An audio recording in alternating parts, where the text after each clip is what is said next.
Okay, unresponsive.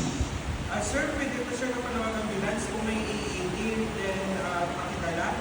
And then, together with DPM, kung may bagmas ang respond. And then, balikan na sa sir, kung mapanawakan. Okay, activated. Check in for obstruction, none. No obstruction seen. 2001, 2002, 2004, 2005, 2006, 2007, 2008, 2009, 2010. The victim has no pulse, no breathing. Okay, no signs of blood. Okay, I will perform CPR. now locate. Center of the chest Locate center. or Center of your xiphoid process ang diri sa may niyo. Maton nga mag-center. Okay, kay ang iban basi kung di na ang imaginary nipple line kung lalaki na okay lang. Then, place proper hand placement. One hand over the other.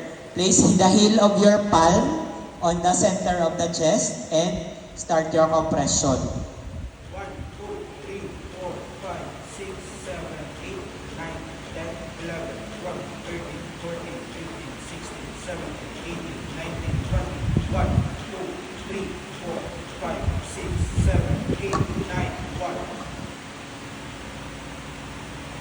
Okay, so hindi 30 ha? And 1. 29 and 1. Para mabalaan kung ano na? Ilang cycle na? 11, 12, 13, 18, 19, 20, 1, 2, 3, 4, 5, 6, 7, 8, 9, 2. 1,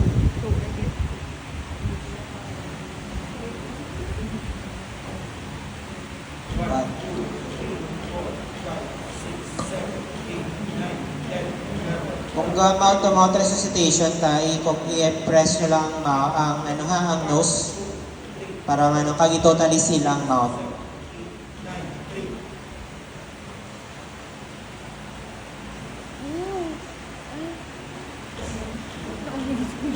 5, 6, 7, 8, 9, 10, 11, 12, 13, 14, 15, 16, 17, 18, 19, 20. 1, 2, 3, 4, 5, 6, 8, 9, 4.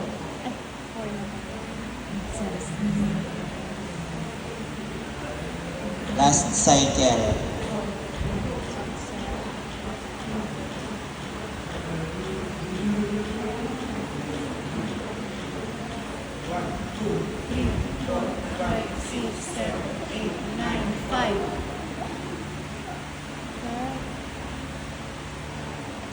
Okay, then